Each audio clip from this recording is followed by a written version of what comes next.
Assalamualaikum warahmatullahi wabarakatuh. Hai anak-anakku, bagaimana kabar kalian hari ini? Semoga tetap bersemangat dalam menjalankan ibadah puasanya ya.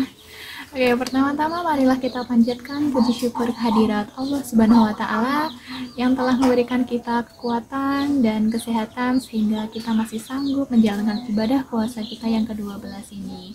Salawat serta salam tak lupa kita haturkan kepada junjungan kita Nabi Agung Nabi Muhammad Sallallahu Alaihi Wasallam yang kita nantikan syafaatnya di yaumul qiyamah nanti. Allahumma amin.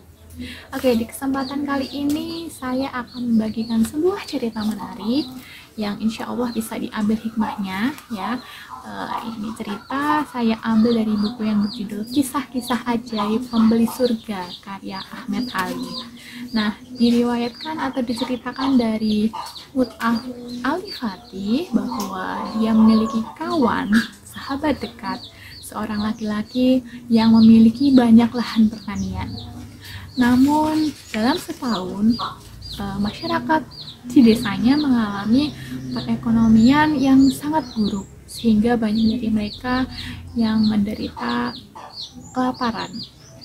Nah, kemudian seorang laki-laki ini akhirnya berniat untuk menyedekahkan salah satu lahan pertaniannya, memberikan salah satu lahan pertaniannya itu kepada masyarakat desanya agar bisa diolah dan hasil panennya dapat dimanfaatkan oleh mereka.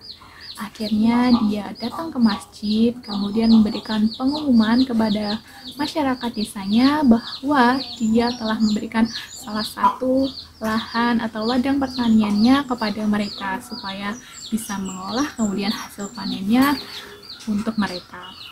Kemudian banyak masyarakat desa langsung berbondong-bondong datang ke lahan pertanian tersebut untuk segera mengolah ladangnya tersebut.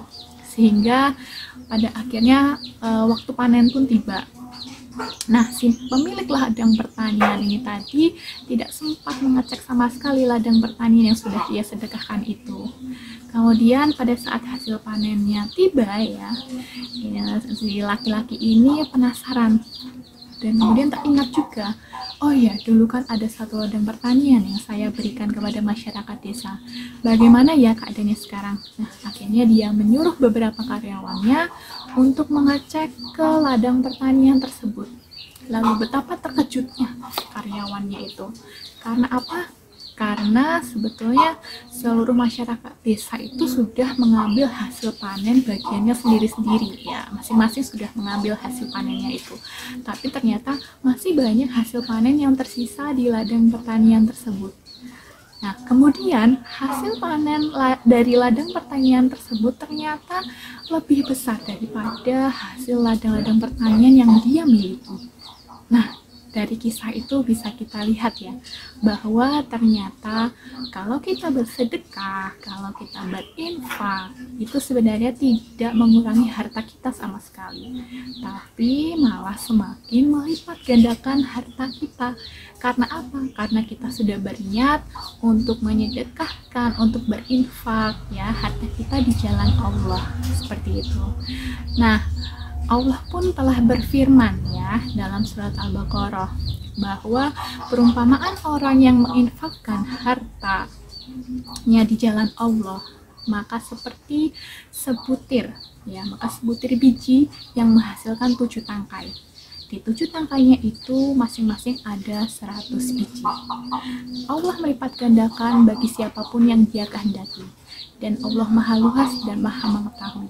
Nah, dari firman Allah ini sudah pasti bisa kita ambil kesimpulannya bahwa Allah itu sudah menjanjikan banyak sekali nikmat jika kita senang untuk bersedekah, berinfak untuk di jalan Allah. Seperti itu. Nah, kita harus tahu dulu ya bedanya infak sama sedekah itu seperti apa. Nah, kalau infak itu biasanya berupa materi ya atau harta yang kita peruntukkan untuk manusia, untuk orang lain. Nah, sedangkan sedekah itu bagian dari infak. Nah, sedekah itu tidak hanya berupa materi saja, Dan tidak hanya diperuntukkan untuk orang-orang saja, tapi sedekah itu bisa berupa senyuman kita yang kita berikan kepada saudara kita, kepada orang lain. Kemudian jika kita memberi makan hewan ternak kita, atau kemudian menyirami tanaman kita, nah itu juga termasuk sedekah, seperti itu. Nah, mumpung ini kita berada di bulan Ramadan, bulan yang banyak pahala dan ganjarannya dari Allah, maka marilah kita berlomba-lomba untuk bersedekah, berinfak di jalan Allah, ya.